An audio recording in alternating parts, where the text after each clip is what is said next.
Deixa eu ver aqui no Facebook. Aqui já dá, já tá. Já apareceu? Deixa eu compartilhar, então. Vou lá compartilhar. Talvez congele um pouquinho a imagem. Apareceu aqui.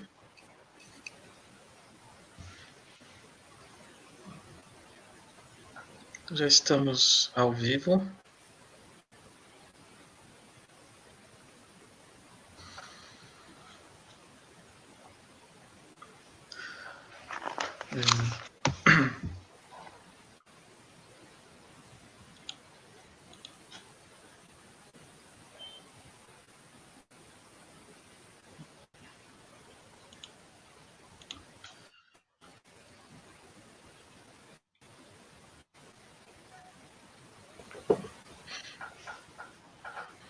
A Regina já compartilhou.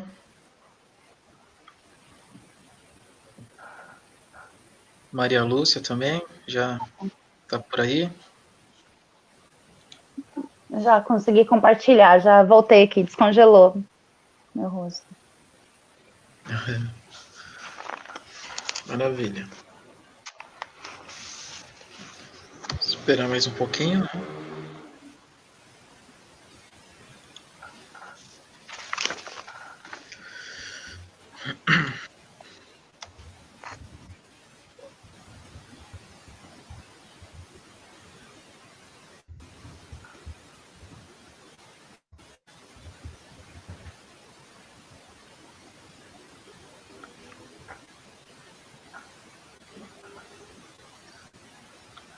Maria Lúcia,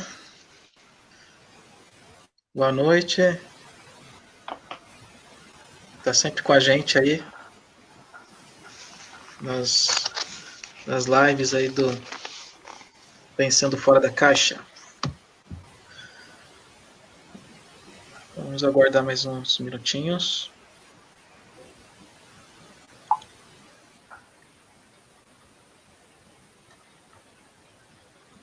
Para a gente poder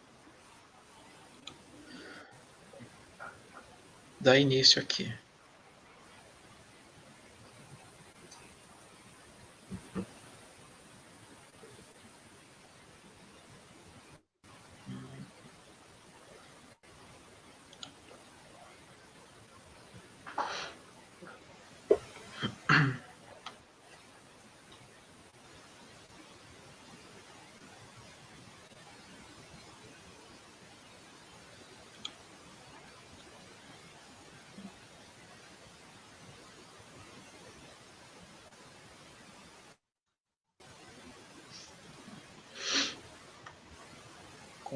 Compartilhando aí.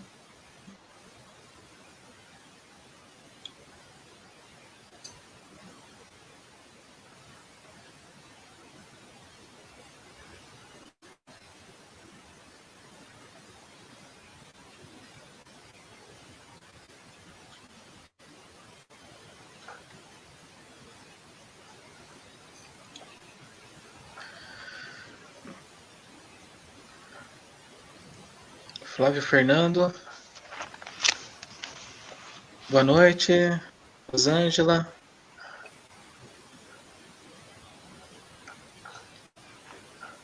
Rogério Lima. Nosso colega, companheiro aí da caminhada. Marcelo Tigela, grande amigo. Pamela, bem-vinda. Ina Salles.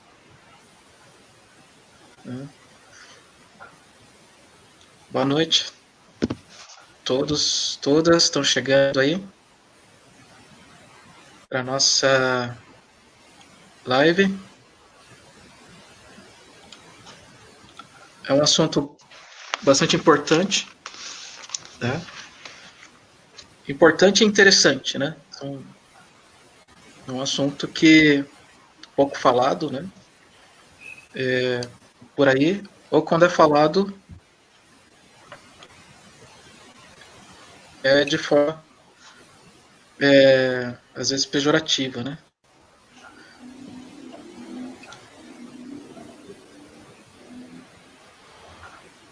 Aí, nossos colegas aí.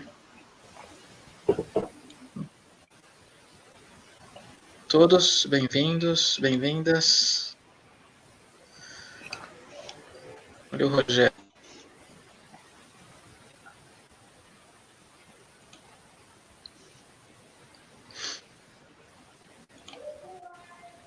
Bom,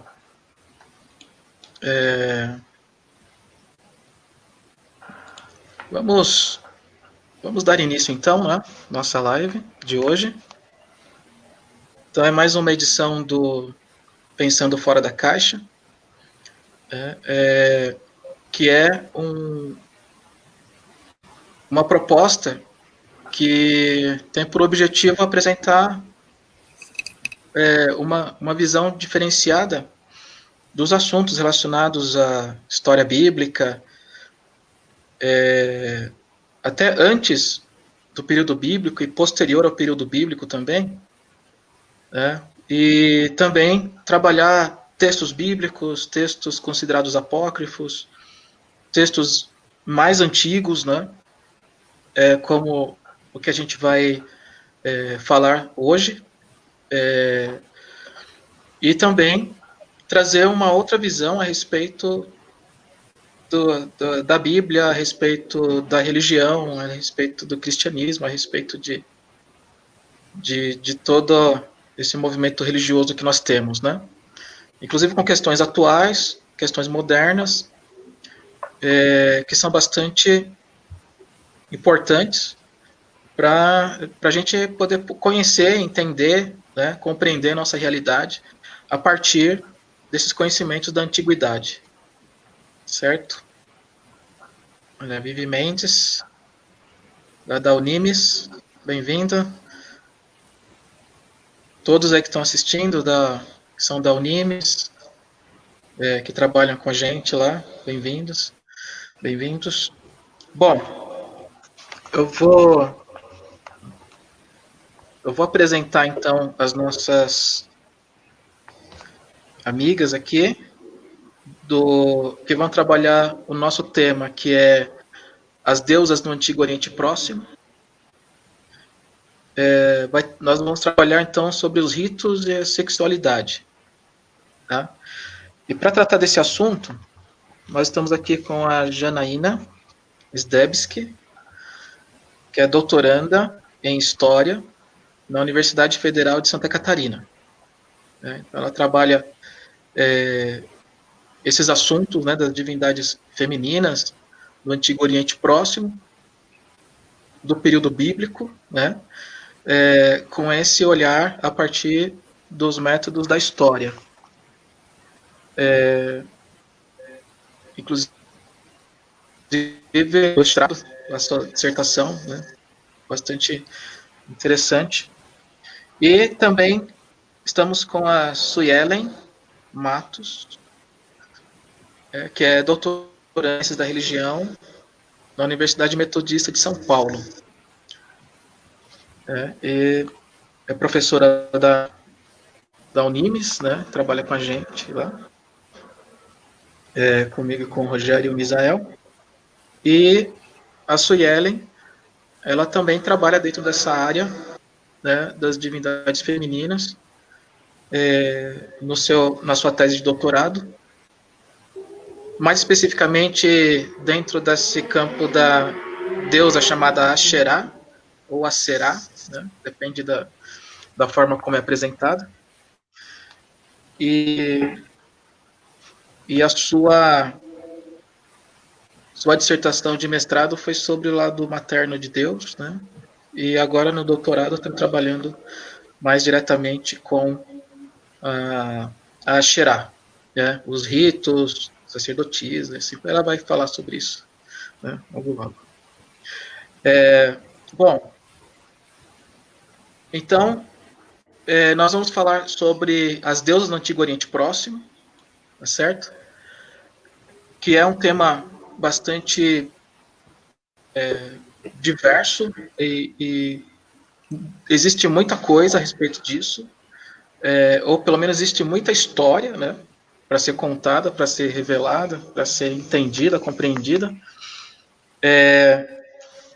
Existem muitas divindades femininas, desde a Mesopotâmia, desde os sumérios, desde os povos mais antigos, anteriores ao período bíblico, que refletem, inclusive, os seus mitos refletem nos textos bíblicos. E também nos textos bíblicos nós temos muitas divindades femininas ali. Né? Só que, infelizmente, por causa das redações deuteronomistas, principalmente, e das revisões feitas até o momento que o texto se tornou canônico, né? Então, essas divindades foram meio que escondidas, né, nos textos bíblicos. Então, nós temos muitas divindades femininas que foram posteriormente demonizadas, né, que foram tiradas, né. Isso é possível perceber, por exemplo, quando você trabalha com epigrafia, as inscrições, né, puxando um pouco para o meu lado, né, agora, se você percebe claramente na epigrafia como que são as inscrições, feitas em pedras, em suportes, como que existia em torno do século VII, né, século VI, essas divindades foram tiradas, né, abandonadas, pelo menos na religião oficial, com o estabelecimento do monoteísmo, né? A gente sabe que o monoteísmo em Israel e Judá foi estabelecido somente em torno do século VII e VI, né? E a partir daí essas divindades femininas foram extirpadas. Inclusive o Javé, né, Deus de Israel, tinha sua consorte, né, que era Xerá,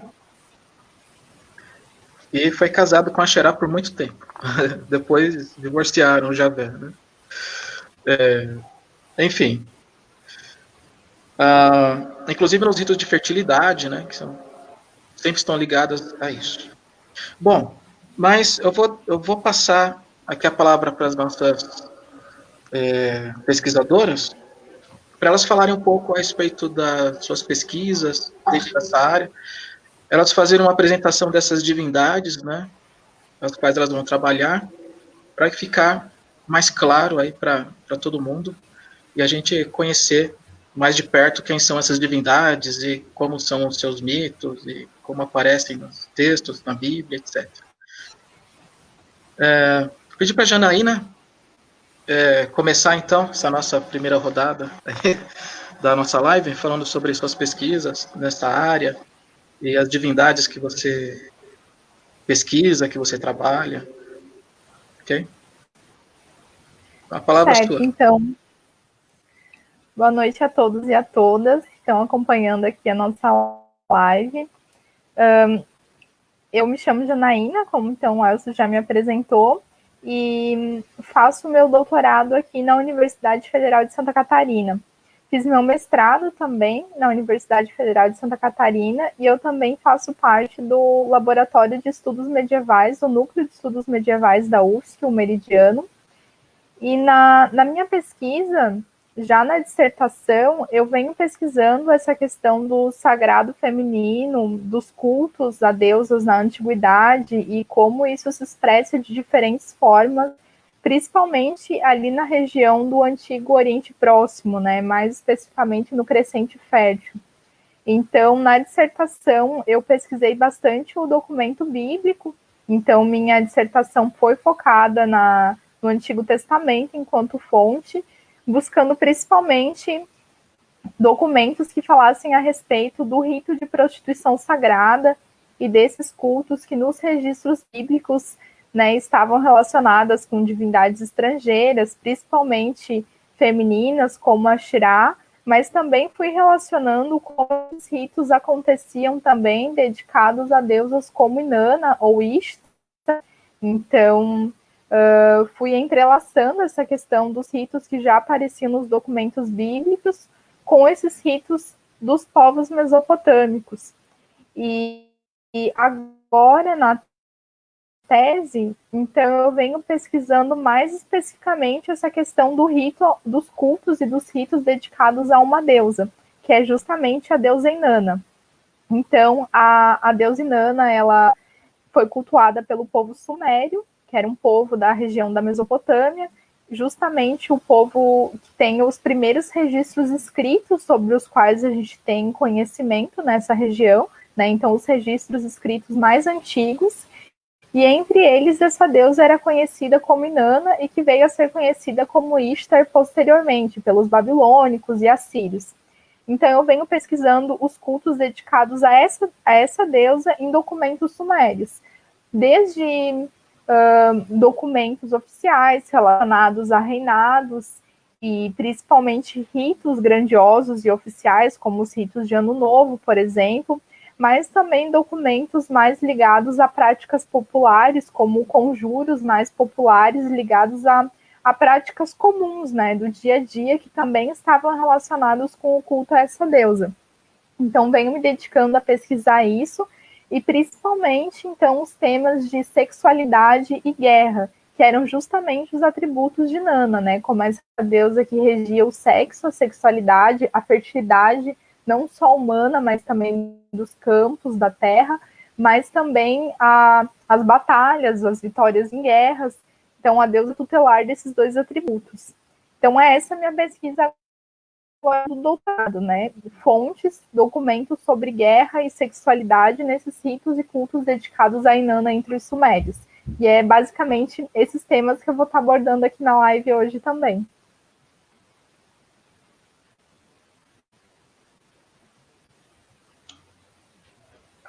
Legal. Bom, nós temos bastante assunto para conversar hoje, né? Vou passar para a Suelen, ela falar um pouco sobre as pesquisas que ela tem feito e apresentar também as divindades femininas que ela tem trabalhado e assim por diante. Sue, a palavra é sua. Obrigada, Elcio. Obrigada, Jana, por esse privilégio de estar aqui contigo para dividir essa live. Obrigada a todos vocês que nos assistem. Né? Sejam todos e todas bem-vindos, né, e bem-vindas para a nossa discussão. Então, minhas pesquisas, né, como o Elcio já falou, né, no mestrado eu foquei muito mais na questão da face materna de Javé, até discutimos bastante isso na outra live, não lembro qual número, mas na outra que participei aqui com vocês do Pensando Fora da Caixa. E agora no doutorado, então, eu fui propriamente trabalhar sobre a questão da Axerá e das suas sacerdotisas. Né? Trabalhei um pouco disso no mestrado, de como essas divindades, principalmente de origem ugarítica, foi tão forte para essa construção da face materna de Javé dentro desse período histórico da construção do monoteísmo israelita. Então, quando se precisa definir um Deus, que faz? Apaga-se a memória, ou tenta, pelo menos, né, há essa tentativa de apagar a memória das deusas e assim atribuir a Javé essa face materna, né, como uma forma até mesmo de resistência em de se permanecer a memória dessas mulheres, né, dessas deusas, né, esse sagrado feminino que continua e que continua também no cristianismo de alguma forma e que permanece ainda até hoje. E já agora, no doutorado, tem pesquisado especificamente sobre o culto a Xerá, juntamente com Javé, o culto a esse casal divino no Templo de Jerusalém. Né, que até então a gente tem trabalhado na tese justamente sobre isso. Há muitas evidências arqueológicas que nos ajudam a entender esse culto do casal divino. E aí é preciso a gente voltar, e aí eu tenho voltado aos mitos ugaríticos, né? A grande descoberta da cidade de Ugarit, localizada hoje na atual gente, esqueci o nome da cidade. Ras Shamra. Obrigada, Elcio. Né, que hoje é na atual Síria, que é a antiga cidade de Ugarit. E foram encontrados muitos textos do século XIV, antes da Era Comum.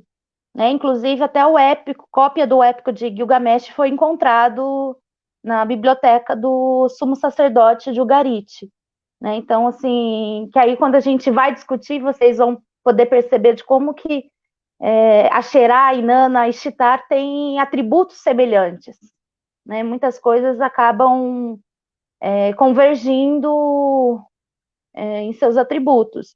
Né? E por conta dessa circularidade cultural também. O grande épico, né, que é o ciclo de Baal e Anat. Né? Alguns trabalham só com Baal, o ciclo de Baal, mas Anat, né, a deusa guerreira do panteão ugarítico, é fundamental no desenrolar da narrativa. Né? É um mito. Nós não temos, infelizmente, ainda nenhuma versão do mito completo em português, mas há uma versão em espanhol, né, do Del Lomo Lete, que traz, né, comentário e análise desse texto, né, traduzido no espanhol, do Ugarit para o espanhol. E aí essa narrativa conta, né, Baal vencendo seus inimigos, ele derrota o mar. Depois de derrotar o mar, ele vai pedir, né, interceder a Deus, Asherá, que é chefe do panteão, junto com El, para que se construa o seu castelo, e aí constrói o seu palácio. Baal reina, só que Morte vem, né, o deus da morte, e trava uma luta, uma batalha contra Baal. Baal morre. Anat, então, vai defender o seu esposo e irmão. Né, o mito não vê problema nessa relação, então ela vai até o submundo, né, levanta a montanha, desce o submundo para então lutar com Mote, derrotar Mote e ressuscitar Baal. E aí você tem, né, todo o ciclo de fertilidade da terra também. E é interessante que quando a gente olha nessa questão, há outras divindades mencionadas femininas que moram dentro da casa de Asherá. Asherá é a grande dama do mar, e no mito mostra o rei do panteão, que mora no rio. Né? E eles moram nesse encontro das águas entre o rio e o mar. Né? E é interessante a gente resgatar isso para ver como que se dava essa organização, esse gerenciamento do cosmos de Baal El e Asherá, que era na questão de igualdade. Os dois eram chefes do panteão. E aí, com o desenvolvimento das cidades-estados, o povoamento da terra do Levante, então Asherá torna-se consorte de Yahvé. Yahvé ganha espaço na religião israelita, assuma o lugar de El e passa, então, a assumir a sua esposa. Né? E aí você tem até, né, e com evidências isso até o final do século VIII, início do sétimo, isso muito forte, esse culto ao casal divino. Então, aí minha pesquisa está justamente nessa questão de resgatar este culto, o trabalho das sacerdotisas, e discutir como que esses textos fazem essa memória ideológica dos acontecimentos, né? E de como que isso era tão importante para a vida, né, das pessoas, e aí há ritos que tenho buscado e resgatados para entender, né, como que era esse culto propriamente dito. Né? Então, a pesquisa caminha por aí. Ok. Muito interessante. Tem muitas coisas legais, muitas coisas interessantes. Tem pessoal chegando aí. Bem-vindos, né? Bem-vindas. E vocês podem fazer perguntas, mandar perguntas pelos comentários, que a gente coloca as perguntas aqui, ok? Para as nossas participantes. De fato, é bem interessante a ideia dessas divindades como Asherá, Ishtar, Inanna.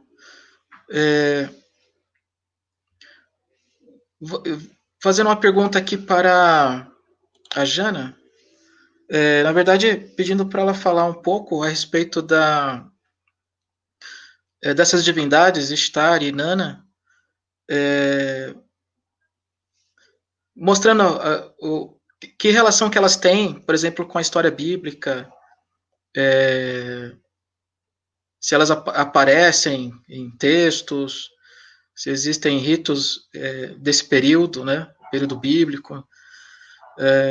Jana, a palavra é sua.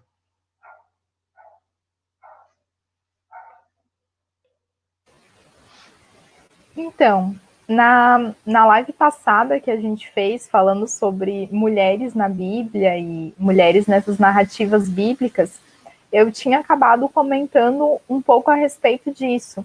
E é recorrente a presença de narrativas na Bíblia que falam a respeito do culto a divindades estrangeiras, e entre elas divindades femininas também, principalmente a Shirá, até pela questão da proximidade, né, e também do entrelaçamento entre os hebreus e esses povos que cultuavam a deusa Shirá.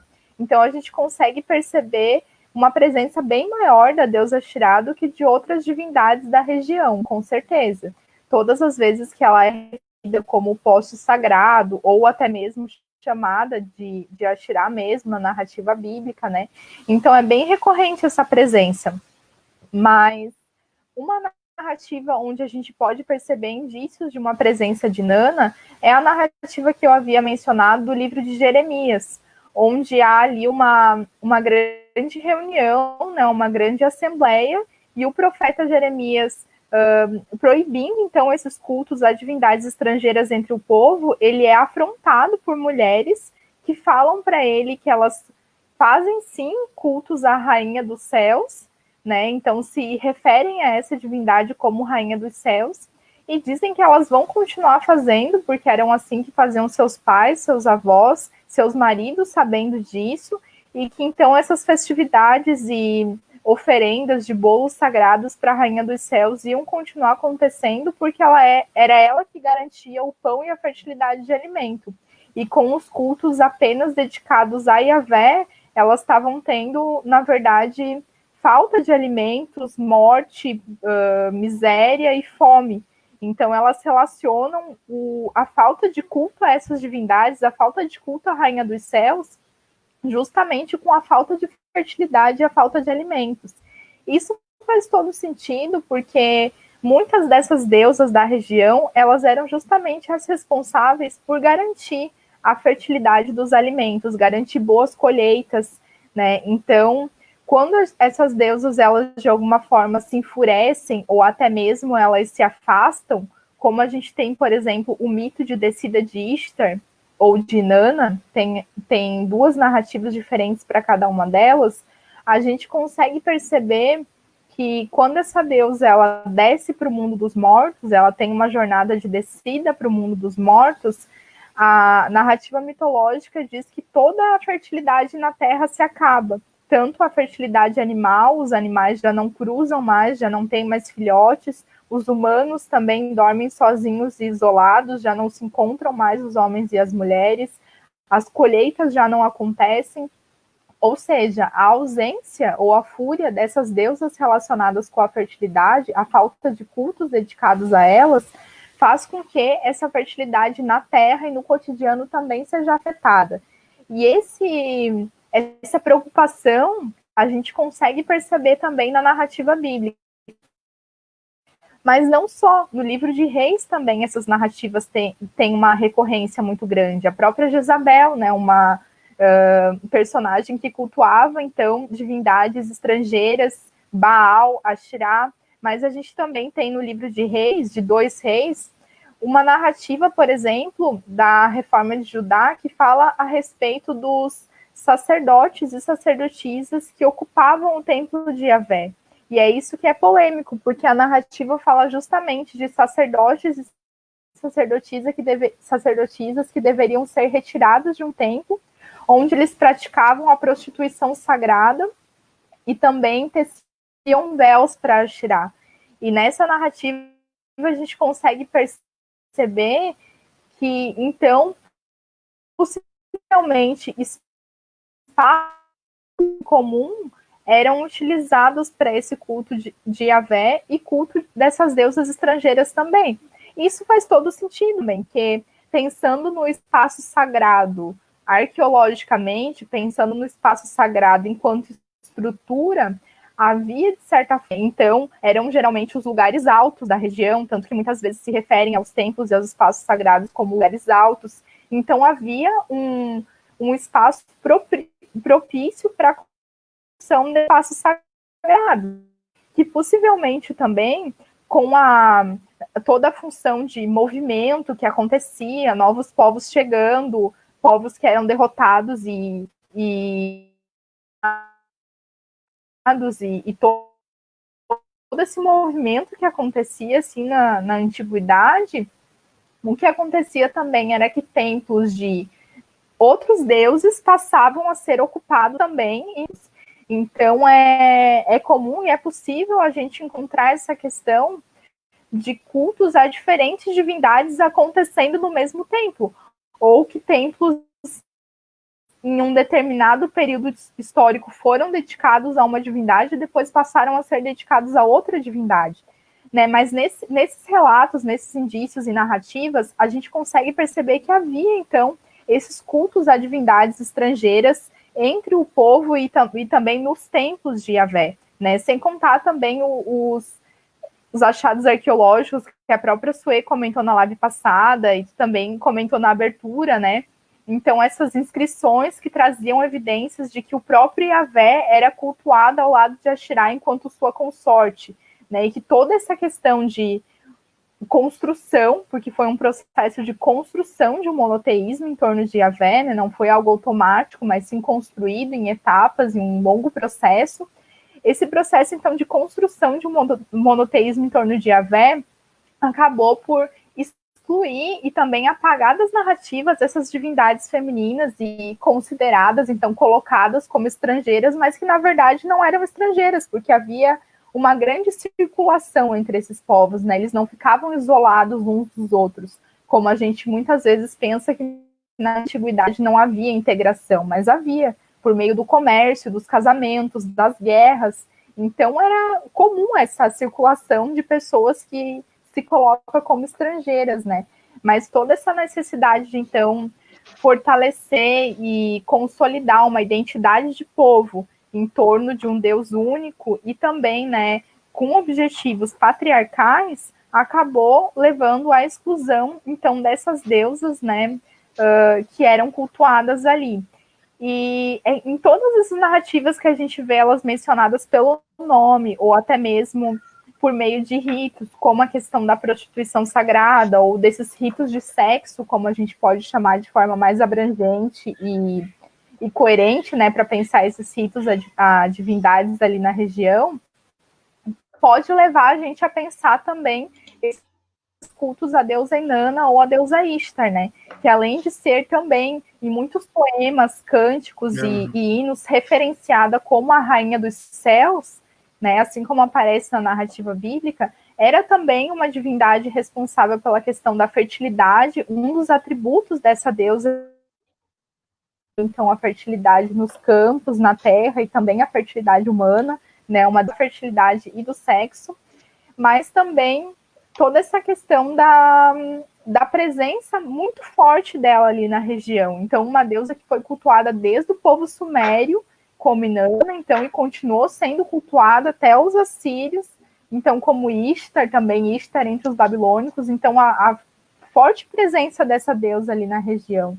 E também as ricas narrativas que a gente pode encontrar sobre elas, né? Então, a gente tem a presença de muitos mitos falando sobre essa deusa, ela também aparece em mitos e epopeias de outras divindades e outros personagens, e até pela questão da tradição oral, com certeza, né, foi uma deusa, uma personagem que se disseminou ali na região e que as pessoas tinham conhecimento a respeito dela, dos seus atributos, do seu poder, né? Então, seria comum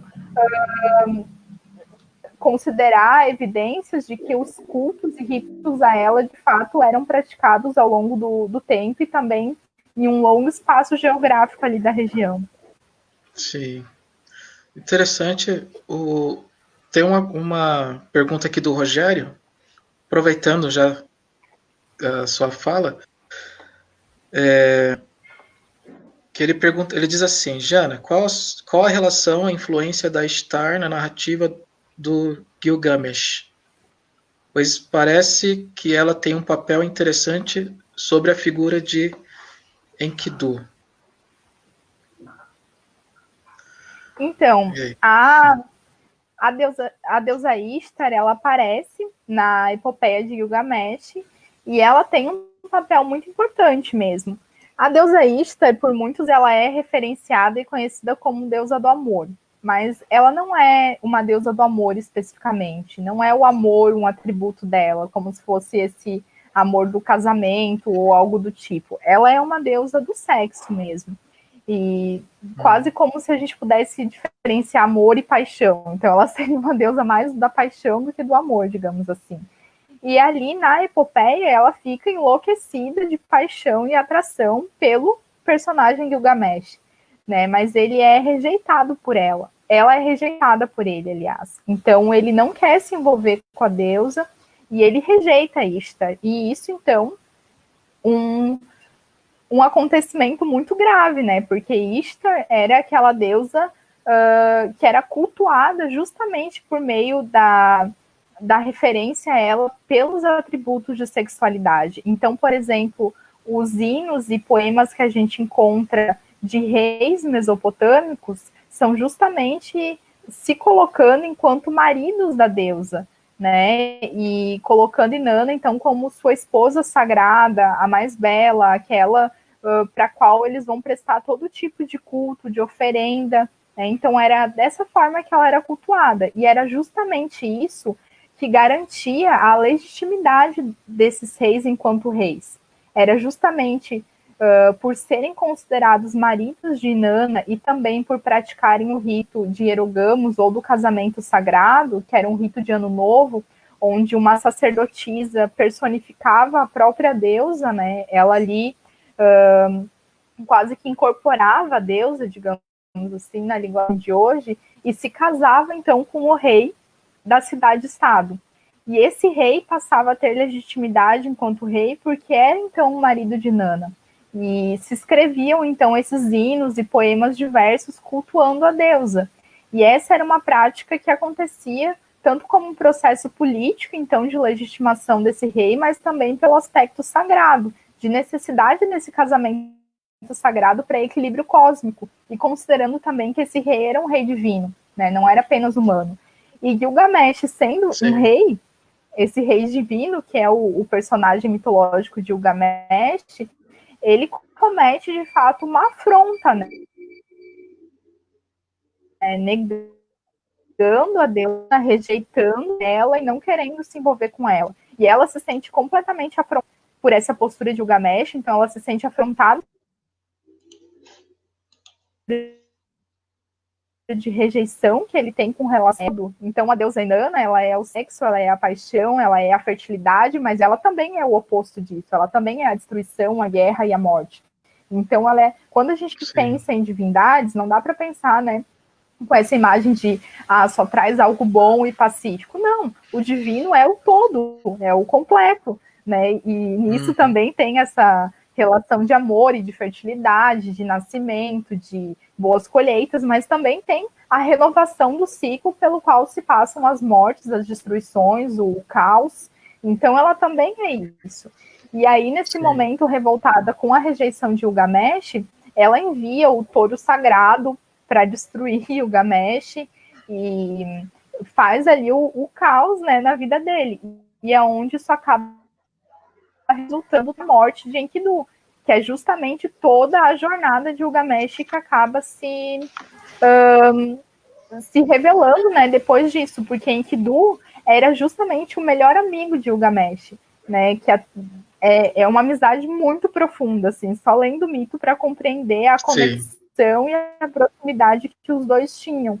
E com isso ela consegue machucar ele profundamente, né, de forma a tirar aquilo que ele mais amava. E é onde toda a jornada de descida de Gilgamesh, onde ele vai atrás da flor da vida e faz toda essa jornada de tentar, de alguma forma, trazer de volta o Enkidu, que é justamente uma repercussão, né, dessa fúria de Nana que traz a destruição e a morte de Enkidu.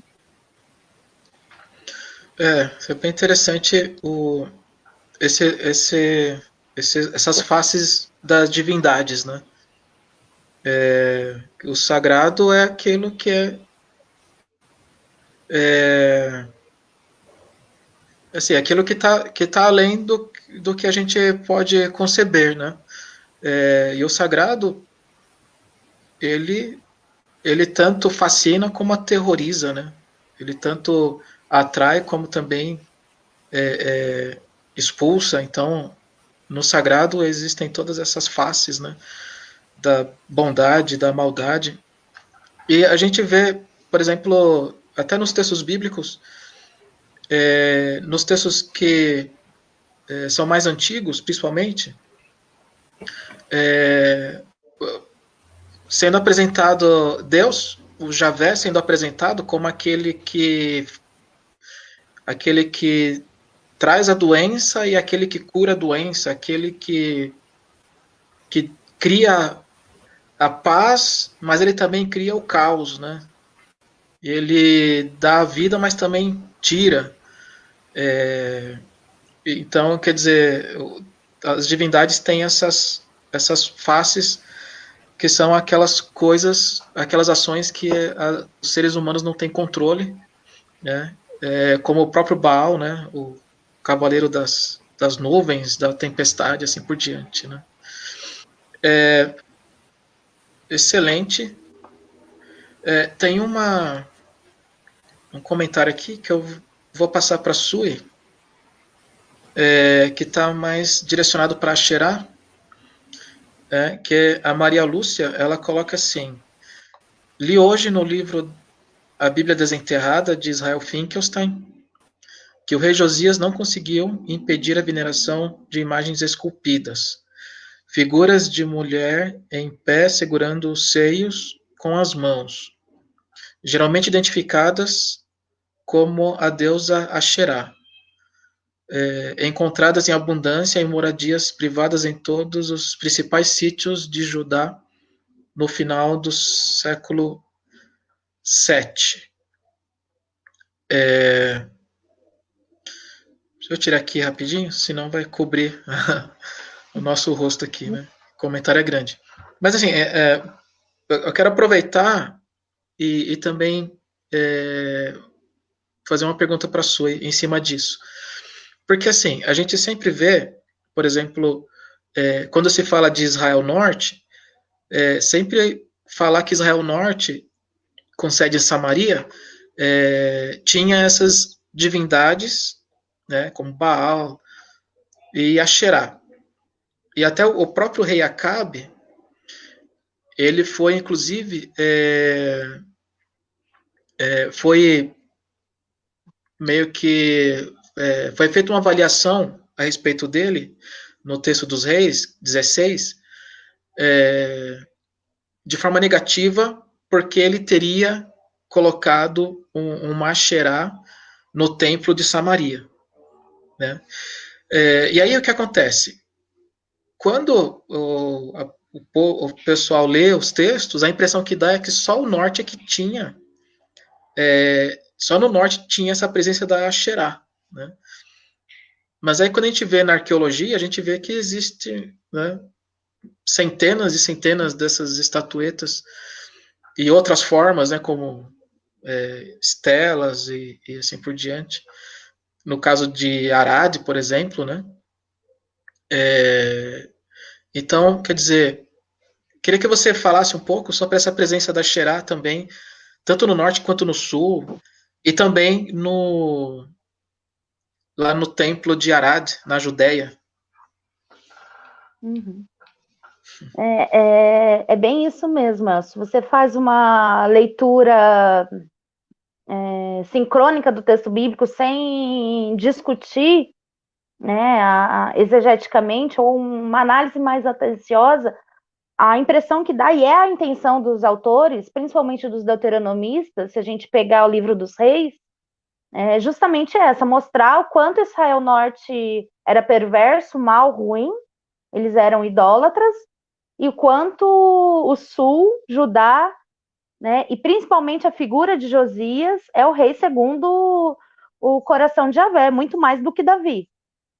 Né, se você pegar a OHD, com todas as aspas do historiográfico aqui, você pegar os livros de Samuel e Reis, você vai ver justamente essa figura de Josias, até mesmo o próprio livro de Josué, sendo retratado como esse grande rei que foi, que reformou, né, todo o culto de Israel, né, de Judá, né, até mesmo a narrativa dizendo e explicando que era um único reino só, e aí daí seria uma outra discussão, uma outra live para a gente debater os reinos, né, um só ou não, mas a questão é intencional mesmo mostrar essa divergência, e aí a arqueologia nos ajuda para mostrar justamente que não era assim, né? O próprio templo de Arad, acho que é um dos principais argumentos para mostrar que Judá também se cultuava Xerá, porque o templo de Arad, no sítio, é um sítio de um forte militar de Judá, né? Então é algo oficial, né, do Estado. Então a Xerá era cultuada a nível de Estado, e essa é uma das grandes discussões, né, e que é uma das hipóteses da minha pesquisa, que é mostrar justamente isso. Ela não é uma deusa no espaço das casas, né, que muito se pesquisou até aqui, trazendo muito essa importância, e de fato ela tem, na vida cotidiana das pessoas, das mulheres, e não só das mulheres, porque traz essa preocupação com o homem também, com a vida familiar, mas ela não está restrita ao âmbito da casa, né? Ela é dos espaços oficiais. E aí a gente tem o culto em Arara dos Santos, que em telas, uma maior e outra um pouco menor, indicando a divindade masculina e feminina. E aí, com outras evidências, a gente consegue argumentar que seria Javé e Axerá, até mesmo pelas inscrições de Contilete, que nos ajuda nisso. E aí você tem isso a nível de Estado, você tem isso em Jerusalém. Né? E aí o comentário da Maria Luísa das divindades, né, das estatuetas, e aí há uma série de debate se seria realmente a representação da deusa, né, como imagem de adoração, ou apenas uma representação como amuletos, né, amuletos apotropaicos, que é muito mais indicativo de que se usava como objeto de proteção. Né? Inclusive, muitos pingentes também foram achados que eram utilizados pelas mulheres como esse objeto apotropaico. Então, isso era muito comum. E aí, também é o cuidado da gente ler a narrativa da reforma de Josias com esse critério crítico, porque na narrativa mostra e parece que aconteceu em todo o território norte e sul.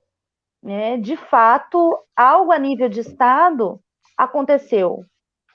A nível de Estado, o culto se transformou, até porque as glípticas, né, a partir do século VII, meados do século VII em diante, mudou, já não tem mais divindades nos carimbos reais, né, do governo de Judá, mas sim inscrições ou desenhos abstratos.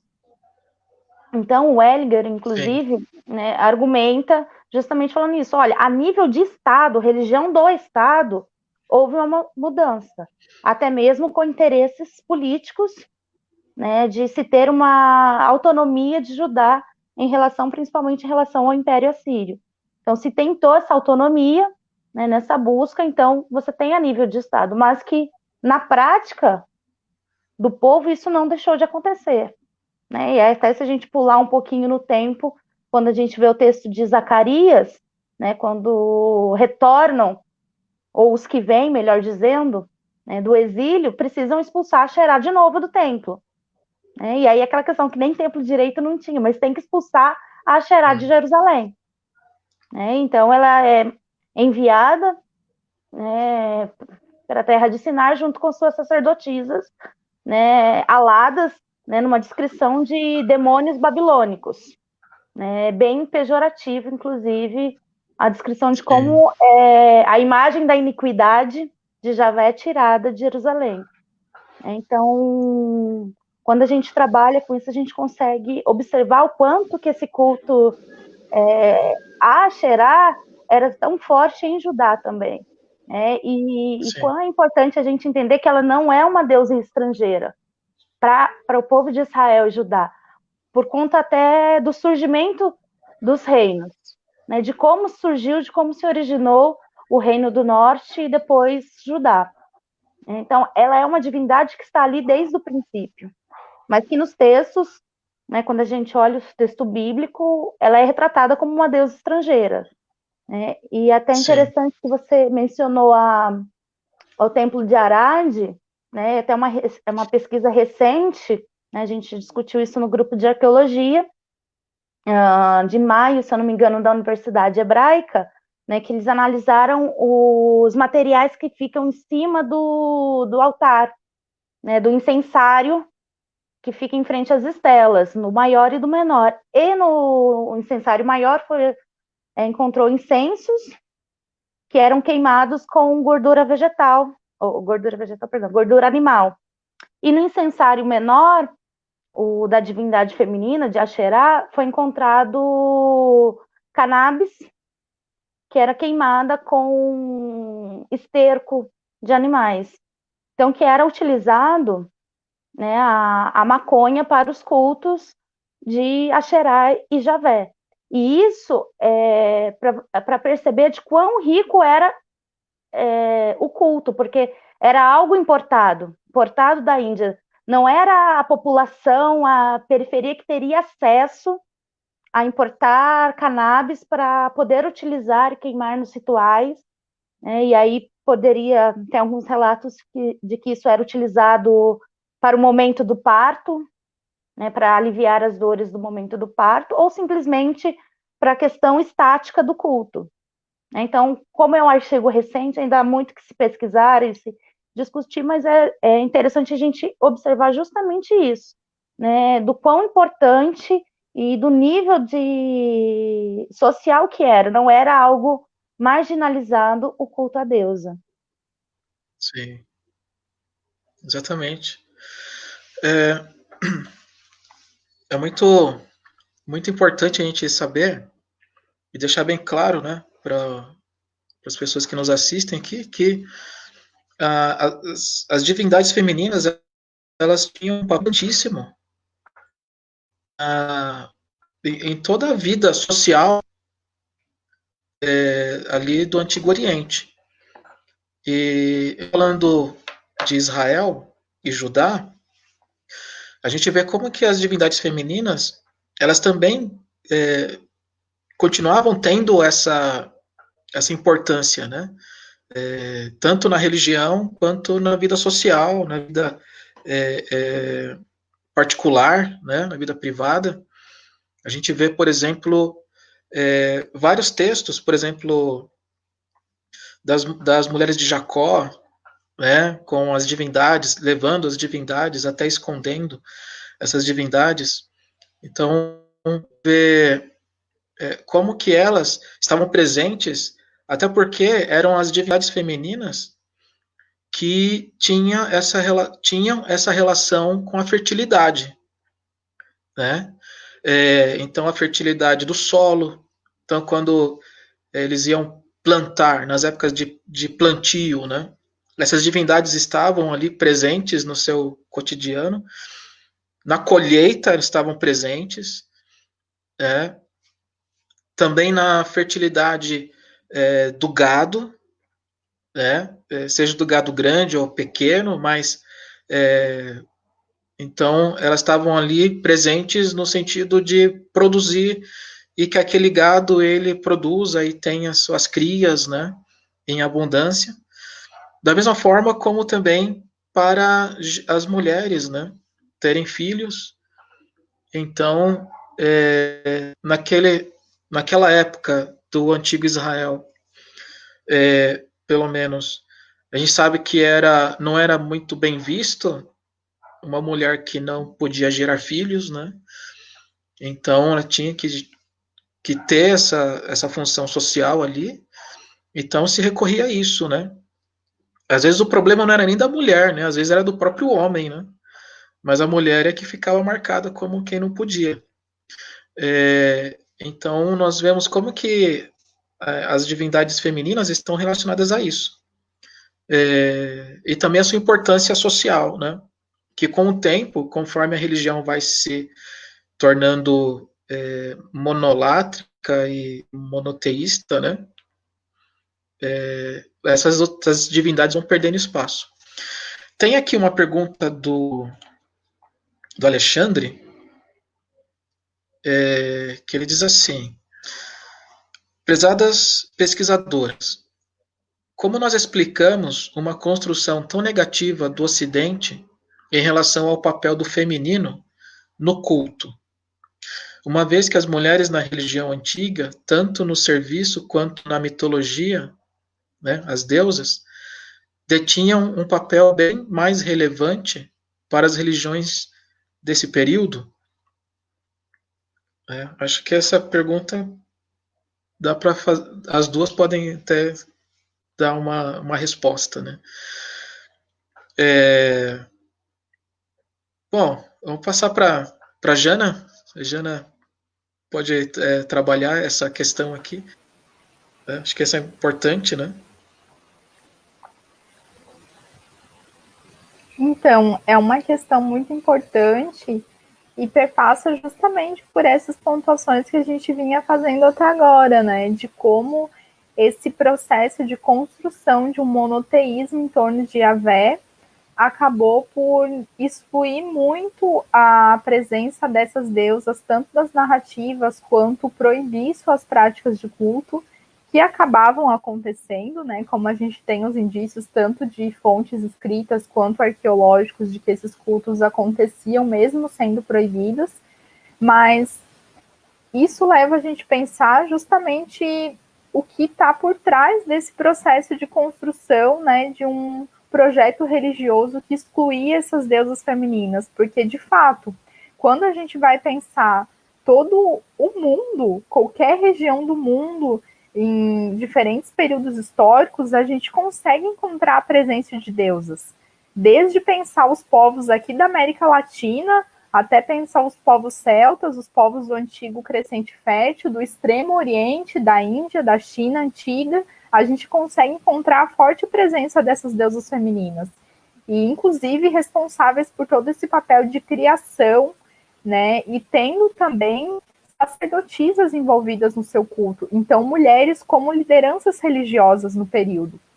Então, a gente consegue encontrar, né, em todo lugar a presença dessas deusas sendo cultuadas e de mulheres com papel religioso destacado nos templos e nos serviços dedicados a deusas e deuses dos panteões que se cultuavam.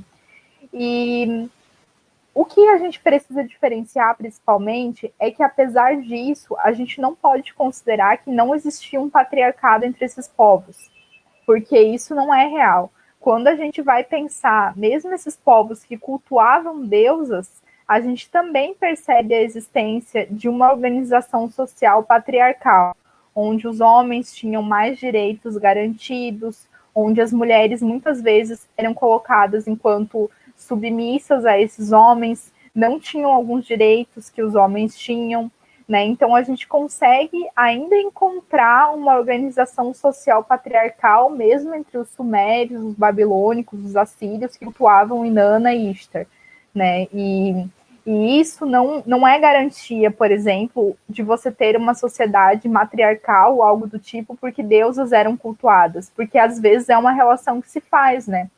As pessoas veem, tinha uma deusa aqui entre esse povo, então eles eram matriarcais. Não, não eram. Né? Então a gente consegue observar desde essa antiguidade uma repressão às mulheres na sociedade. Mas, apesar disso, nesse contexto religioso, existia a presença das deusas e também mulheres tinham, sim, papéis destacados nos templos e no contexto religioso. Mas o que eu percebo é que isso tem muito a ver, essa exclusão tem muito a ver também com esse processo de legitimação do poder dos homens e um poder patriarcal. Então, você excluindo essas deusas, você apaga também uma possibilidade de identificação do feminino com o sagrado, né? Você acaba tirando das mulheres essa possibilidade de se identificar com o feminino no sagrado, mas não só, você também exclui as mulheres de espaços de poder, porque um espaço de sacerdote do templo, por exemplo, era um espaço de poder na antiguidade, era um dos mais altos cargos.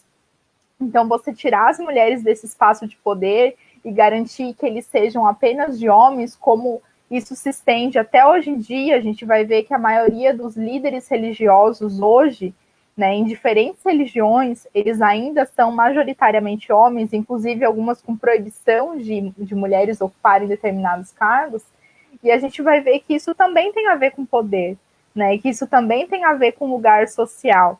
E por isso eu relaciono bastante esse projeto de exclusão das deusas do contexto sagrado, que ao mesmo tempo exclui mulheres enquanto sacerdotisas e funcionárias do templo, como um projeto patriarcal que também tem a ver, né, com a repressão e com a exclusão das mulheres do papel de poder na sociedade. Então eu enxergo que essas duas coisas, elas estão casadas e andam juntas, né? Não dá para a gente separar o projeto político, as relações de poder e as questões religiosas e mitológicas de uma determinada sociedade, porque elas andam juntas de fato, né? Então é dessa forma que eu percebo. Sim, isso de fato acontece, né? Acontece até os dias de hoje e, e que inclusive alguns grupos até criam teorias para poder deixar as mulheres de fora, né, dessas lideranças e inventam interpretações das mais estapafúrdias possíveis, né, para poder deixar as mulheres de lado, né? Mas tanto as mulheres, né, quanto as divindades, elas sempre estiveram presentes e sempre vão estar presentes, né? Por exemplo, a própria ideia do nascimento de Jesus, né? Quer dizer, a própria ideia da Maria, quer dizer, tiraram a Asherá como esposa de Javé e depois de Javé teve que ter a Maria para ter o filho, né? Segundo a tradição cristã. E a figura de Maria, ela se tornou uma figura divina, né? Inclusive até atualmente, mesmo que nas igrejas de tradição evangélica não enxerguem exatamente como divina, mas a presença da mulher está ali, sempre, e isso incomoda, né, os líderes, né, claro. Sui, tem uma pergunta aqui do Rogério. Olha, antes eu só queria fazer uma complementação nessa questão da pergunta do Alexandre, né? Até porque você já tocou nessa questão do cristianismo, né? Porque até mesmo a figura de Maria, ela é subjugada. Na questão, na doutrina, ela é mãe de Jesus, a Virgem Maria, mãe de Jesus, ponto final. Até isso, inclusive, dentro do catolicismo romano. Mas na prática, né, na prática dos devotos mesmo, né, dos que creem em Maria, na prática em si, na vivência, ela é uma deusa. É a ela a quem eles recorrem para pedir e rezar qualquer coisa. Né? E aí, o cristianismo, quando se institui nessa relação de poder do Império Romano, aí isso formaliza muito mais esse patriarcado, esse objeto de poder através da religião. Né? E aí os corpos das mulheres, não só da questão do espaço de poder, né, que nos é negado, mas também os corpos né? Então, e aí a virgindade é extremamente colocada como meta para qualquer mulher, e a sexualidade também dela é domada, porque ela deve ter só filhos, ela não deve sentir prazer.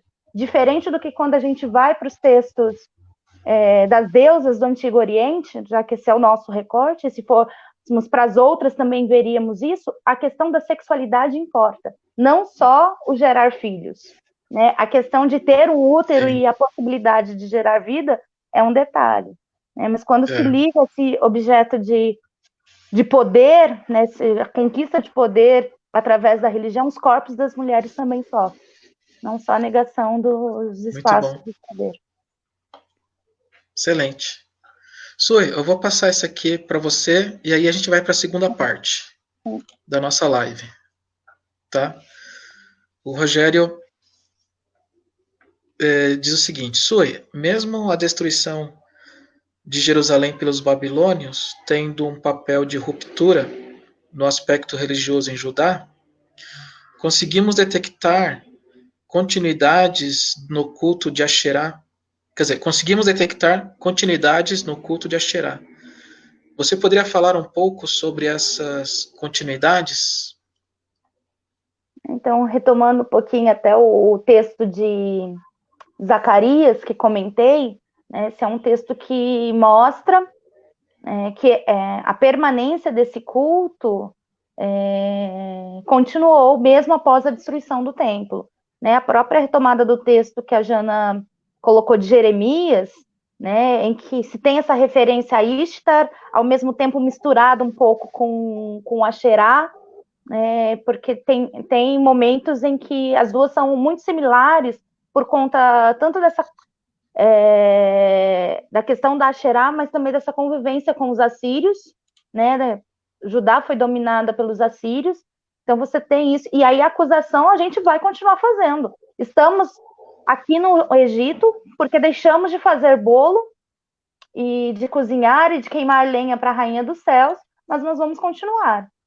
Né? E aí nós temos também em Samaria, que foram encontradas moedas do período do quarto século antes da Era Comum, em que era gravada, né, na frente está escrito Jeroboão, provavelmente um dos oficiais do Império Persa, que tomava conta ali de Samaria, e no verso o desenho de duas mulheres, né, uma tipo dentro de uma casa, né, indicando a deusa, e a outra uma sacerdotisa entregando um bolo. Né? E a autora que discute essas moedas, ela trabalha justamente dessa perspectiva da continuidade religiosa. E aí a gente retoma até mesmo a ideia de Josias, que a reforma não aconteceu em todo o território. Ela foi pontual na questão de nível de Estado de Judá. Então, isso se continuou. Né? E nos textos bíblicos, isso aparece uma forma de tentar resistir dentro do monoteísmo. Então, Javé passa a ser mãe, Javé abre o útero, Javé doa a vida, Javé que concede filhos. Né? A própria personificação da sabedoria no livro de Provérbios justamente traz em si a memória das deusas, né? Porque na narrativa ali de Provérbios, a deusa dá a vida. Quem busca a sabedoria tem a vida. Então, é a deusa que faz isso. Então, isso vai permanecendo em formas de tentar resistir, né, dentro de algo que já está estabelecido. É difícil você voltar, mas isso ainda, aos poucos, ainda permanece, essa questão do sagrado. Legal, excelente. Tem várias perguntas aqui, mas vamos prosseguindo, né? Depois, de repente, mais para o final, retomo algumas perguntas aqui.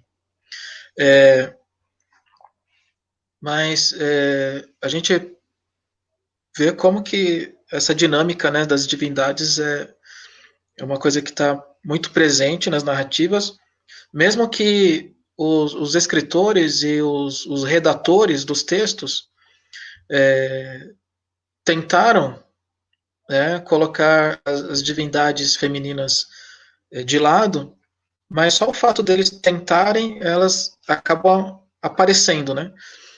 E se você faz a análise ao contrário, quer dizer, você pega a partir da narrativa e você tenta reconstruir qual era a realidade do outro lado, a partir do discurso, né? Você dá para perceber como que essas divindades eram importantes, né, na sociedade, na organização da sociedade, não importando o que a religiosidade oficial, a religião oficial impunha, né? Então, a religião oficial é uma coisa e a religião popular é outra, né? Então, mesmo que a religião oficial tenha dito que não, que Javé é o único Deus, mas a religiosidade popular, ela ainda mantinha essas práticas. E até mesmo, como na pesquisa da SUI, né, de doutorado, onde ela mostra que a Asherá existem indícios, evidências de que o culto a Asherá, durante o século VII, tinha se tornado um culto oficial, né, junto com Javé, porque ela estava dentro do Templo de Jerusalém, né? Então isso é importante. É que um dos problemas é justamente o que o Marcelo Carneiro colocou aqui, né? Porque nas traduções em português da Bíblia, a gente tem o problema de que essas divindades, às vezes, elas não são apresentadas, né? Por exemplo, no caso da Asherá, na maior parte das traduções, a Asherá vai aparecer como um poste-ídolo, né? Que as sacerdotisas e os sacerdotes de Asherá são chamados de prostitutos cultuais, prostitutas cultuais, né? Então, quando se fala de prostituto e prostituta, já está existindo uma classificação daquelas pessoas, né? Não significa que elas eram prostitutas e prostitutos, né? Eram sacerdotes e sacerdotisas, né?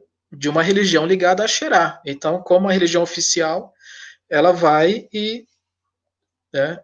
Agora, também tem outro problema, porque quem diz que é prostituto e prostituta não é exatamente o texto hebraico, né? São as traduções, né? Para o português que colocam dessa forma, né? Agora, vamos falar de outra coisa também bem interessante e importante, que é relacionada aos ritos e à sexualidade, né? Então, nessa primeira parte da nossa live, a gente trabalhou bastante quem eram essas divindades, né? A Inanna, Ishtar, Asherá, e existem tantas outras, né? É que não é possível falar de todas, né? Mas todas essas divindades, elas estão relacionadas com ritos, rituais. Então nós temos os mitos, temos os ritos, os símbolos. Então todos os itens que fazem parte de uma religião, né? Os mitos, os ritos e os símbolos. E nesses ritos nós temos então muitas evidências, né, textuais, às vezes até epigráficas, né, ou iconográficas, de que existiam cultos de fertilidade, envolvendo inclusive sexo sagrado, né, chamado assim. Enfim, gostaria de passar agora a palavra para Jana sobre que tipo de ritos eram feitos assim com relação a Ishtar e Inanna, os ritos de fertilidade, ritos como que a sexualidade está ligada a esse mundo da divindade, esse mito da divindade Ishtar e Inanna? Então, a questão da sexualidade era justamente um dos atributos da deusa Inanna. Então, no âmbito religioso, era justamente a ela que as pessoas recorriam desde quando tinham problemas de sexualidade, enfim, disfunções sexuais, ou quando queriam atrair alguém, né? Tanto mulheres que gostariam de atrair homens, quanto homens que gostariam de atrair mulheres, tanto com relação à impotência sexual ou à falta da possibilidade de engravidar. Então, todas essas questões cotidianas, elas também eram regidas pela deusa Inanna, e era a ela que as pessoas recorriam, então, quando enfrentavam esses problemas. Justamente porque, como eu falei, a sexualidade era um dos atributos dela. Então, a gente consegue encontrar essa relação tanto em documentos oficiais, como hinos escritos por governantes de cidades-estados dedicados a essa deusa, então documentos mais oficiais no sentido que tinham a ver ali com a administração da cidade-estado, mas a gente consegue encontrar também conjuros populares, assim, ensinando as pessoas como resolver uma disfunção sexual com a ajuda da deusa, ou até questões de fertilidade relacionada a outra instância, fertilidade financeira, por exemplo. Então, conjuros ensinando um dono de taberna a pedir sucesso na sua taberna e no seu faturamento para a deusa Inanna. E também essa questão de garantir a fertilidade das boas colheitas, das plantações, né, e tudo mais. E a gente vai ver que essas questões se encontram, ou seja, do humano e da natureza, do micro e do macrocosmo, também em poemas e hinos a respeito da deusa Inanna. A gente vai ver que o corpo da deusa é a própria natureza, porque quando os hinos e poemas dedicados a ela vão se referir, por exemplo, ao intercurso sexual ou mesmo aos órgãos sexuais, ele se refere muitas vezes com práticas e partes da natureza. Então, chamando, por exemplo, a vagina de pomar, ou falando sobre o ato de arar. Então, a própria deusa nos hinos, ela se refere, né, chamando ali o seu Deus e dizendo, ara minha vulva, né? Então, se referindo a um ato da natureza, o ato de arar, um ato da agricultura, e relacionado ao mesmo tempo com o intercurso sexual. Isso mostra o quanto essas coisas estavam relacionadas. Ou seja, a questão da sexualidade humana também estava relacionada ao equilíbrio cósmico, à questão da fertilidade da natureza. E é por isso que, como eu estava mencionando, haviam ritos oficiais onde esses governantes de cidades-estado se casavam, então, com a deusa Inanna, eles eram consagrados, então, como maridos da deusa, por meio desse rito de sexo sagrado, ou rito de casamento sagrado, e a partir disso eles eram legitimados como a pessoa que, então, tinha capacidade de prover e de garantir a fertilidade e o sucesso daquele ano, porque, então, como consortes da própria deusa da fertilidade, o povo seria, então, abençoado, né, com essa fertilidade. E é onde a gente consegue encontrar essas evidências, então, nesses hinos e poemas escritos pelos próprios governantes, né, ou seus funcionários dessas cidades-estados. E o interessante nesses hinos e poemas é que, como a Sué falou, eles têm muito a ver com a satisfação sexual mesmo, né, porque não é o sexo pela fertilidade no sentido de gerar filhos, é o sexo a nível de conseguir satisfazer a deusa. Então, os hinos e poemas escritos por esses governantes, eles falam da obrigação e da necessidade que esses reis têm de conseguir satisfazer Inanna sexualmente e assim, né, agradar a Inanna. E a gente vai ver, então, que era, de certa forma, uma oferenda também, uma forma de satisfazer a deusa também no contexto dos templos. E aí a gente tem não só documentos escritos, mas também imagens. Uma delas é o vaso de Uruk. Se vocês digitarem até no Google, vocês conseguem encontrar as imagens desse vaso, que é um achado arqueológico. E o vaso de Uruk traz justamente a imagem de um contexto, de um lugar sagrado, de um templo, onde há um personagem feminino, muito provavelmente uma sacerdotisa de Inanna, porque atrás dela estão, né, os postes sagrados de Inanna, e uma sacerdotisa, então, que no contexto mesopotâmico, no momento ritualístico, ela personificava a própria deusa, e ela está ali na frente de um altar de culto ou de oferendas e recebendo também oferendas de pessoas que trazem ali para o templo. E entre eles um homem nu, né, que é justamente a primeira pessoa que entrega a oferenda para ela. E muitos pesquisadores e pesquisadoras relacionam a imagem desse vaso, então, com um rito de sexo que acontecia nos templos. E que é isso que na Bíblia muitas vezes vai aparecer como prostituição sagrada. Né, esses ritos que aconteciam no templo, que envolviam tanto sexo quanto atributos e oferendas que ficavam no templo. Então, ao mesmo tempo que pode se referir a isso, às vezes pode ser também uma forma pejorativa de chamar, né? Porque a gente vê, inclusive em Oséias, como a palavra prostituição era usada como sinônimo de traição, né? Tipo, você se prostituiu, ou seja, você traiu Yahvé com outra divindade estrangeira. Então, às vezes, também tem essa conotação. Mas ali, principalmente no templo, parece mesmo estar se referindo a uma prática ritualística, assim, tipo, os prostitutos sagrados como praticantes de prostituição sagrada, que possivelmente, né, se relaciona a essa classe, a esse tipo de sacerdotes e sacerdotisas que praticavam esses ritos envolvendo sexualidade tanto no cotidiano do templo, mas também nesses ritos oficiais, como o rito de Ano Novo, onde a sacerdotisa se casava com o governante da cidade-estado, né, no contexto mesopotâmico. Então, o que a gente pode ver é justamente isso, né, que a questão da sexualidade está completamente atrelada a Inanna, e também que existe essa mistura entre mundo humano e natureza, ou atributos da natureza nesse contexto.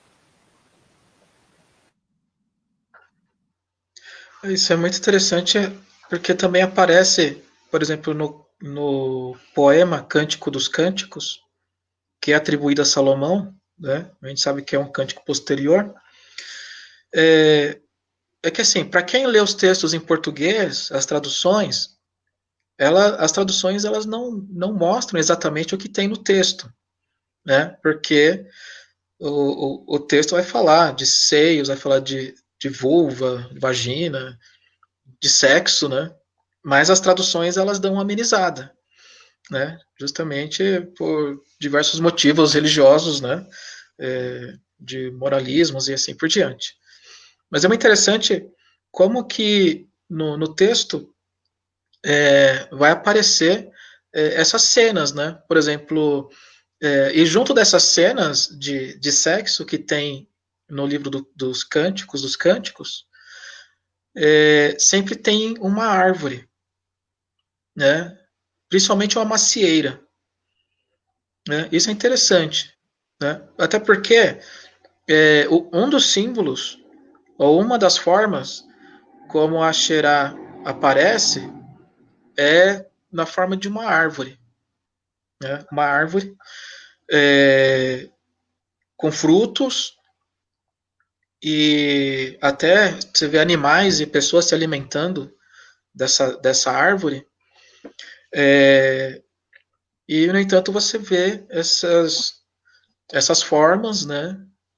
Por exemplo, nesse cântico, que é um cântico que faz parte do cânon bíblico, né? E que a maioria quem é judeu vai interpretar esse cântico de forma alegórica, dizendo que é Javé e Israel.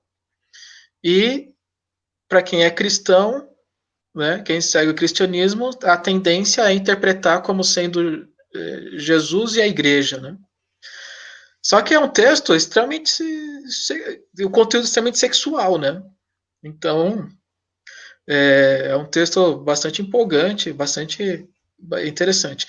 E outra coisa curiosa também, por exemplo, como as divindades, essa divindade de fertilidade também aparece em forma de árvore, a gente vê como é o caso do candelabro, né? Chamado na Bíblia hebraica de menorá. A menorá, que é aquele candelabro de 7 hastes, 7 braços, é uma árvore com frutos, né? Tem 3 frutos em cada ramo e é uma árvore, né? E, inclusive, é, a, a, a, existem imagens, né, em jarros, por exemplo, encontrado em Laquish, que tem o desenho né, da Asherá no formato do candelabro, né? Então esse candelabro é a Asherá, né? É a divindade da fertilidade. E esse candelabro, interessante que depois ele vai representar, no Novo Testamento, vai representar a igreja, né? Lá no Apocalipse, né, vai dizer que Jesus é aquele que anda no meio dos castiçais, e os castiçais são as igrejas, né, e esses castiçais são a Asherá, por exemplo, né. Então é uma coisa muito interessante tudo isso. Sue,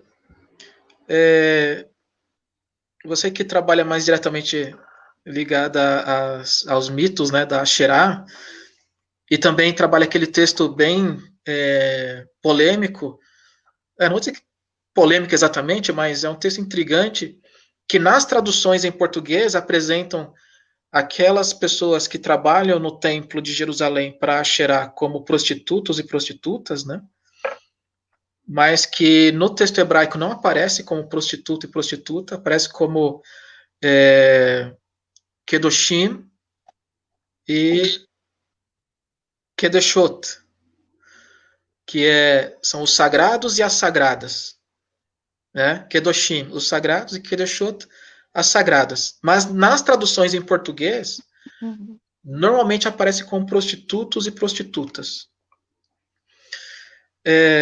Eu queria que você falasse um pouco sobre como eram ou que tipo de ritos aparecem ligados a Asherá, que muitos deles devem ser até muito similares às de Ishtar e Inanna, e como que a sexualidade, o sexo sagrado está envolvido nesse culto da Asherá, né? Seja em Jerusalém ou, de modo geral, no Antigo Oriente, o Garit. Aí. A palavra é sua. Primeiro, a gente tem que entender que para entender esses ritos de Asherá a partir dos textos bíblicos, por um lado, é bem complicado, porque a gente precisa considerar essa narrativa ideológica deuteronomista, que com as traduções em português ou em outras línguas também ajudam a, né, contribuem muito mais ainda com essa negatividade dos cultos, dos ritos, né, e aí não é normalmente, são sempre traduzidos por prostitutos cultuais ou prostitutas cultuais, né, inclusive Deuteronômio chega a fazer associação de que deixar com prostituta, com zoná mesmo, e Kedesh com cão, né, o sagrado com cão, então bem negativo, e a proibição de que nenhum filho, nenhuma filha de Israel deveriam ser sagrados e sagradas. Eles não deveriam, e aí traz essa conotação que o livro de Deuteronômio coloca de prostituição, né? E aí tem Oséias, que a Jana colocou muito bem, né, como esse sinônimo de traição, de infidelidade, né? E aí você vai contribuindo com essa construção da imagem negativa dos cultos a Asherá e também reforçando ainda mais a negatividade dos corpos femininos, né? Até mesmo essa leitura que é feita alegórica do texto de Cantares, tanto por judeus quanto por cristãos, né? Onde você assume a relação de Javé com Israel ou de Jesus com a igreja. Você acaba negando, né, a própria sexualidade em si. É um texto que todo mundo devia ler com um dicionário do lado, a versão em português mesmo, para tentar entender um pouquinho ali, quem não sabe hebraico. Mas esquecer desse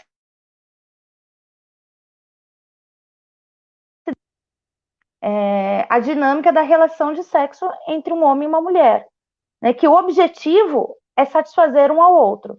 Acho que é uma das coisas interessantes, e aí o texto de Cantares se aproxima muito, né, dos poemas de Ishtar e de Inanna, justamente por isso, porque traz essa preocupação em satisfazer, e aí a maior parte dos versos são da mulher, né? Então é ela preocupada né, com a sua satisfação sexual. Né? Então, com essas leituras, acaba então negando isso aos corpos das mulheres. E aí a gente precisa voltar um pouco mais para a nossa principal fonte de Axerá, que são os textos ugaríticos e os próprios achados arqueológicos. Então, Axerá é a deusa da vida, né? É a deusa criadora, e aí nos mitos ugaríticos é a deusa criadora junto com El, criam e ordena o cosmos, né? Dela se alimenta os animais, se alimentam as pessoas, e ela é tida como uma deusa casamenteira também, né? Se recorre a ela, e tem o mito a lenda de Akhat, Akhat, que ele vai... Não, Akhat não, perdão. Akhat é do arco de Anat. De Kita, a lenda de Kita, que Kita quer uma esposa. E ele então faz promessa para Xerá, para que ela então lhe conceda uma jovem tão bonita quanto a deusa, tão bela quanto a deusa. E aí, se a Xerá então conceder, ele então faz a promessa de que vá ao seu santuário, levar as oferendas, inclusive ouro e prata, né? Porque muito se atribui que a Xerá recebe apenas ofertas da questão do campo, bolos, mas também ouro e prata. Então, as riquezas por conta... E aí até a gente entende a importância dessa divindade no panteão, né? De que tudo que há de melhor se oferece à deusa. E então, né, nessa lenda, a Xerá concede a donzela para o Kita e seus filhos, né, ele gera filhos, e seus filhos então passam a alimentar-se diretamente dos seios de Axerá e de Anat. Né? Então a Anat acaba ganhando esse aspecto nutriz também. Então você tem os medalhões, né, que é utilizado como proteção e como bênção, e há essa questão da fertilidade, né? E essa questão da sexualidade também. Tem um cilindro que foi achado na Palestina datado do século XIII, que traz também o desenho dessa cena de sexo sagrado, né, entre um sacerdote e uma sacerdotisa de Axerá, né, e a gente, né, os pesquisadores que trabalham nesse cilindro, aborda essa questão justamente por os detalhes de árvore que se tem tanto na sacerdotisa que está sentada, quanto no sacerdote que está em pé. Né? Então, e a descrição é da cena, ela está sentada de pernas abertas, e o sacerdote nu, né, os dois estão nus, se aproxima dela como se fosse abraçar para o ato sexual. Então, se você tem... E aí você fala, não, isso então não tinha em Jerusalém. Muito difícil. A gente tem muitas questões, evidências, inferências, que a gente pode realmente entender que isso havia. Né? Essa questão do sexo sagrado, também em Jerusalém, também em Arade, também nos lugares altos, né? E a preocupação, né, com a fertilidade, tanto feminina quanto masculina. Há, inclusive, um rito, né, que é descrito da cura de impotência sexual masculina, e ele é uma descrição, né, é um texto ugarítico que foi encontrado na cidade de Ugarit, junto com os demais textos, e que retrata, né, esse ritual que o jovem que está com problema em seu pênis, né, descrito na narrativa como vara, então ele está com problema, chega até o sacerdote de El e Axerá, buscando então soluções. O sacerdote faz a oração e leva então o jovem para fazer o sexo oral com a sacerdotisa, que personifica em si a deusa Axerá, né? Então, e é o sexo oral até o seu fim, né? Então você não tem somente a questão da fertilidade, mas também da sexualidade em si. Então, resgatar isso é a gente resgatar também as próprias condições do corpo humano, dentro desse aspecto cósmico das divindades.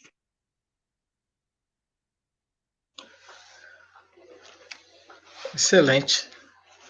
São informações muito importantes e ver como que o sexo está diretamente ligado a isso, né? A essas necessidades humanas, né? Com as divindades. E tem uma pergunta aqui do Eduardo Seles sobre ele pergunta: é necessário entender a conotação ideológica do Deuteronômio? É compreensível hoje? Eu não sei qual das duas aí querem abordar a questão.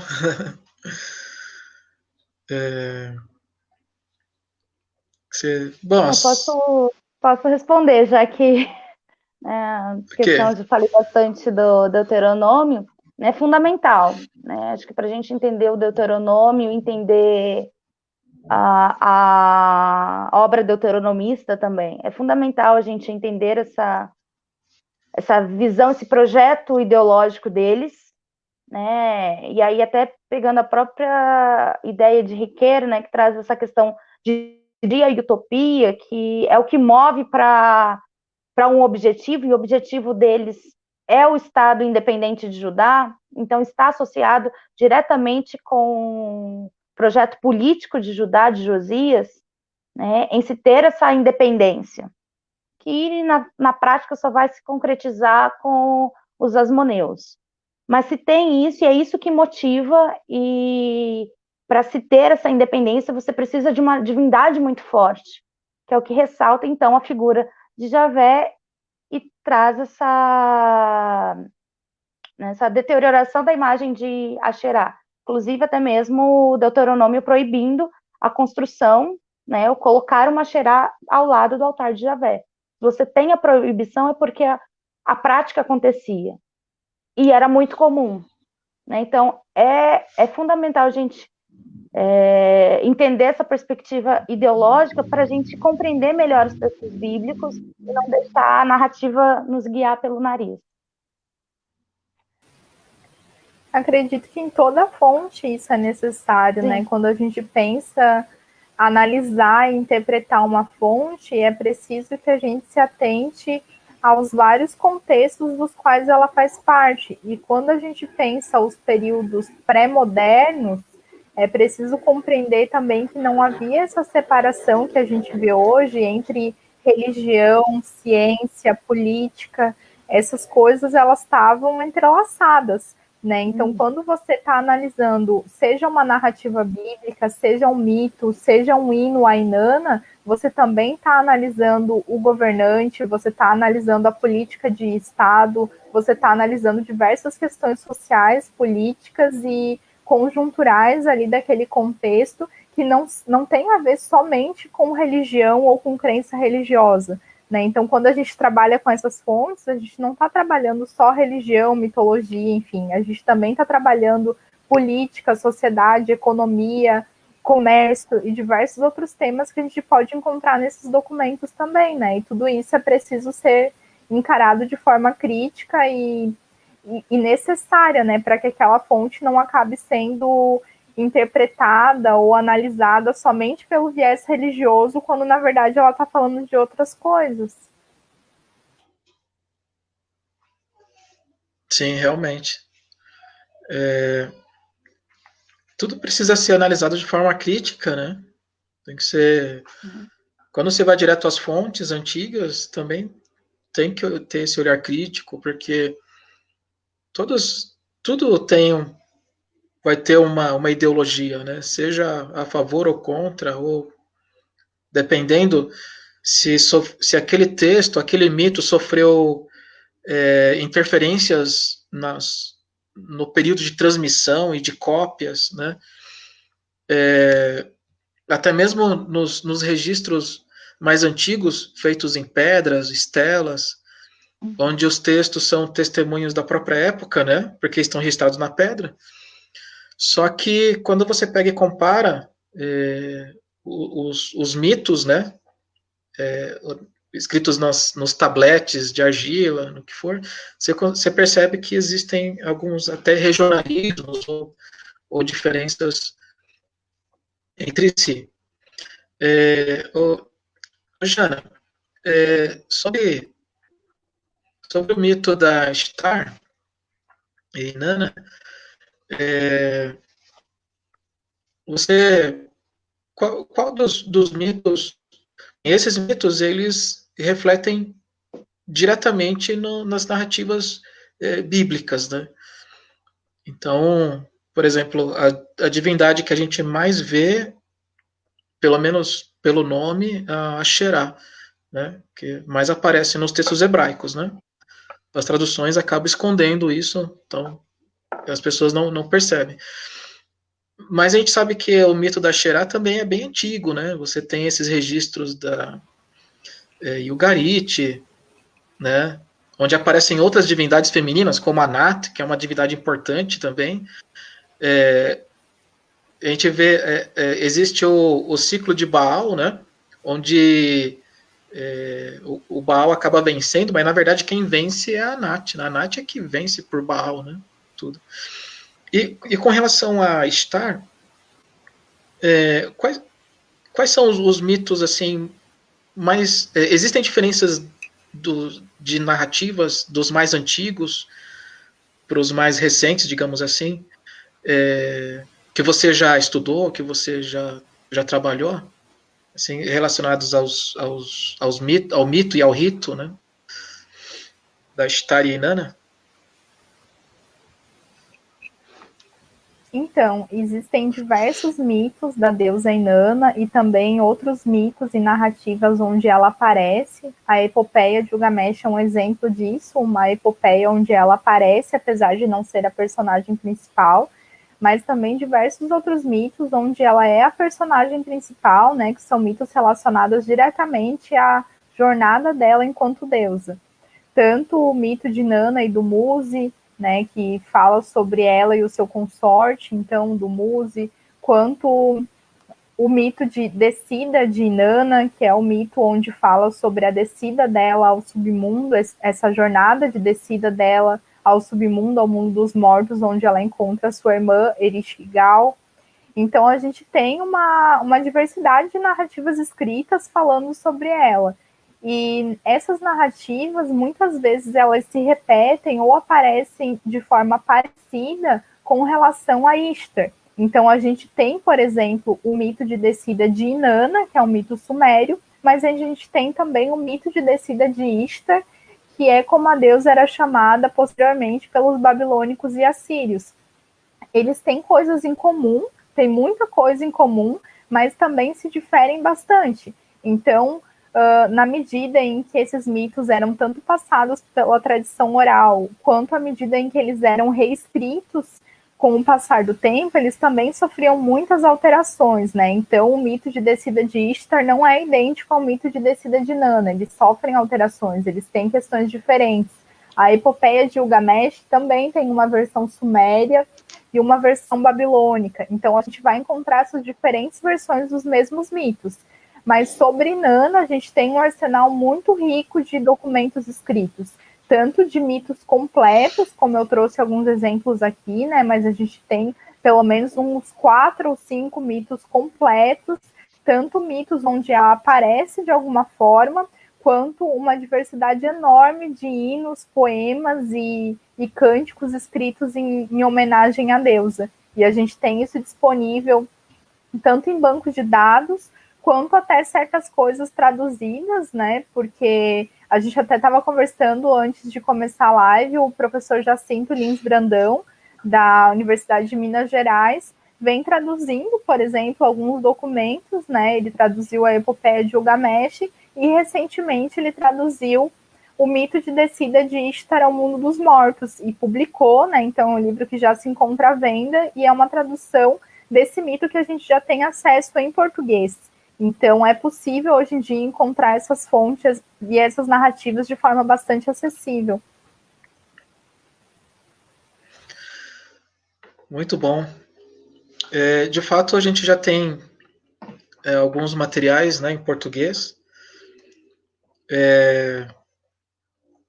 Aqui no Brasil, a gente trabalha sempre com muita dificuldade, né? Porque falta apoio, né? de todo lado, mas temos excelentes pesquisadores, como o professor Jacinto Brandão, né? Eu assisti a alguns vídeos dele falando como que foi esse processo de estudar a escrita cuneiforme para conseguir traduzir esses textos, né? Que a grande parte das pesquisas, infelizmente, nós temos todas em inglês, francês, alemão, né? E no Brasil a gente tem pouquíssimo material, né? E, inclusive vocês fazem parte dessas pesquisadoras que têm trabalhado, né? Aqui no Brasil, publicado artigos, né? As dissertações, as teses, estão aí no processo do doutorado. Então, logo, logo nós teremos aí mais 2 teses importantíssimas, né? Contribuição importante, né, para esses assuntos.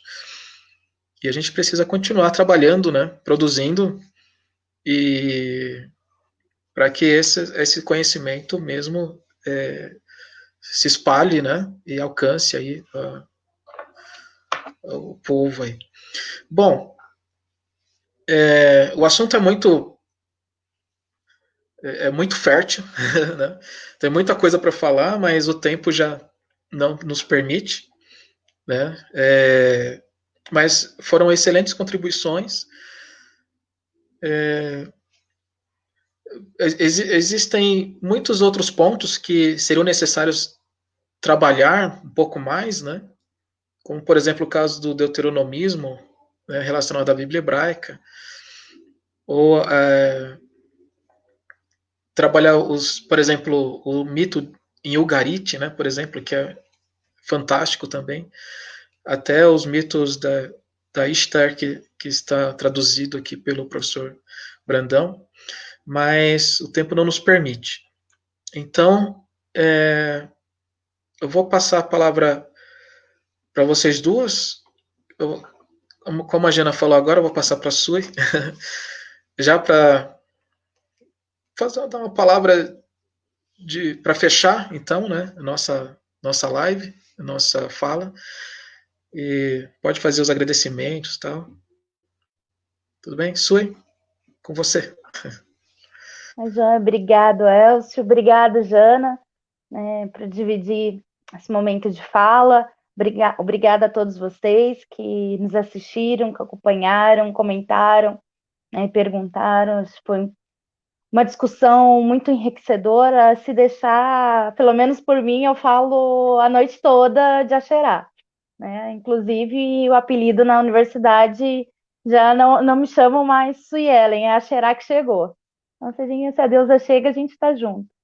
Mas é muito bom e acho que é um tema extremamente importante, até para a gente pensar na questão das mulheres, dos corpos das mulheres nos dias atuais, a gente resgatar essas deusas, seus ritos, a sexualidade das deusas, principalmente, né? Acho que Inanna enriquece muito o debate com isso, resgatar também a sexualidade da mulher, que muito tempo a gente pensar em sociedade ocidental judaico-cristã, né? Isso foi negado às mulheres, aos corpos das mulheres, né? Então essa é a palavra final que queria deixar para todos, para a gente fazer esse exercício de resgatar isso, né? De quanto isso é importante, de quanto essas questões são humanas para ambos.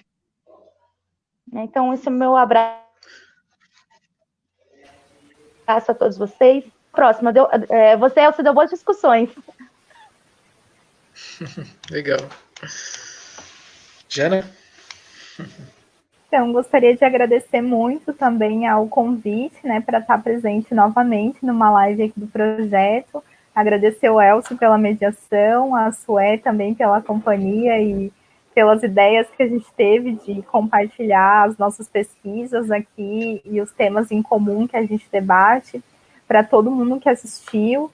E eu também considero que são temas extremamente importantes que a gente vem debatendo aqui, principalmente nesse sentido de pensar, né, a identificação do feminino com um feminino no âmbito sagrado, então essa possibilidade das mulheres encontrarem essa identificação no âmbito sagrado, de compreender a sexualidade não como sinônimo de pecado ou de algo ruim, um tabu, mas sim como algo também sagrado, que já esteve presente e como um elemento protagonista nos ritos e nesse contexto dos cultos, né, dedicados a essas deusas.